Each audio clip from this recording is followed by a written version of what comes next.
प्राचीन समय में एक राज्य में विक्रमादित्य नाम का एक राजा राज्य करता था। उसके राज्य की प्रजा अपने राजा से बहुत खुश थी और हमेशा उसके साथ रहना चाहती थी। एक बार राजा विक्रमादित्य के राज्य में सूखा पड़ गया। राज्य के सभी कुएं, तालाब सूख गए। सूखा इतना भयंकर था कि बड़ी बड़ी बावड़ियों का पानी भी सूख गया। प्रजा में पानी की कमी हो गई और वे पानी की तलाश में इधर उधर जाने लगे, लेकिन उन्हें कहीं पानी नहीं मिला। एक समय ऐसा आया कि राजा विक्रमादित्य की प्रजा पानी की तलाश में राज्य छोड़कर जाने लगी।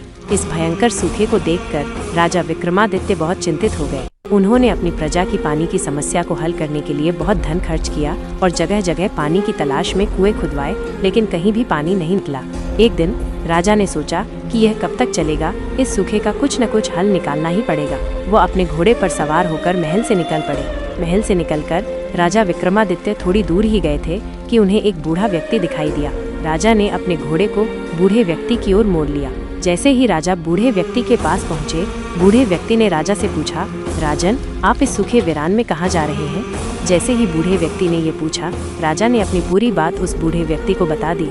बूढ़े व्यक्ति ने जैसे ही राजा की समस्या सुनी, उसने कहा, राजन, इसका एक उपाय है। पुरुष अपनी एक छोटी सी बावड़ी है। सूर्य के निकलने से पहले यदि तुम वहाँ तपस्या करो तो गंगा माता तुम पर अवश्य प्रसन्न होंगी। राजा ने उस बावड़ी का पूरा पता बूढ़े व्यक्ति से पूछा और अपने घोड़े पर सवार होकर पूर्व की ओर निकल पड़े और उसी बावड़ी पर तपस्या करने लगे। जब माँ गंगा को इस बात की खबर पहुंची कि उज्जैन के मशहूर बुद्धिमान राजा विक्रमादित्य अपनी प्रजा के सुख के लिए उनसे पानी मांग रहे हैं, तो माँ गंगा उसी बावड़ी में प्रकट हो गई और बोली, राजा, क्या चाहिए तुम्हें? राजा ने अपने राज्य की पूरी बात माँ गंगा को बता दी। माँ गंगा ने कहा, मैं तुम्हारी तपस्या से प्रसन्न हूँ। मैं तुम्हें एक लोटा पानी दे रही हूँ। इसे ले जाकर अपने राज्य की पश्चिम की एक बावड़ी में डाल देना, जहाँ से यह पानी सभी कुओं और तालाबों में पहुँच जाएगा। माँ गंगा ने जैसे ही एक लोटा दिया, राजा उस लोटे को लेकर पश्चिम की ओर चल दिए। चलते चलते उन्हें उस वीरान सुनसान में एक बूढ़ी माँ दिखाई दी जो बहुत प्यासी थी और बार बार पानी मांग रही थी।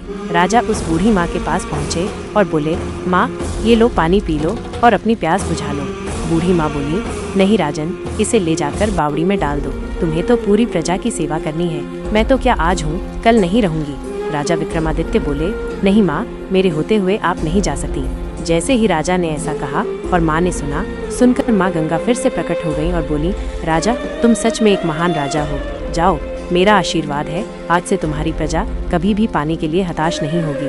उस दिन से उज्जैन नगरी में किसी को भी पानी के लिए हताश नहीं होना पड़ा। तो अगर आपको हमारी वीडियो अच्छी लगी हो तो वीडियो को लाइक और चैनल को सब्सक्राइब करना मत भूलिएगा। हमें उम्मीद है कि आपको हमारी वीडियो पसंद आई होगी।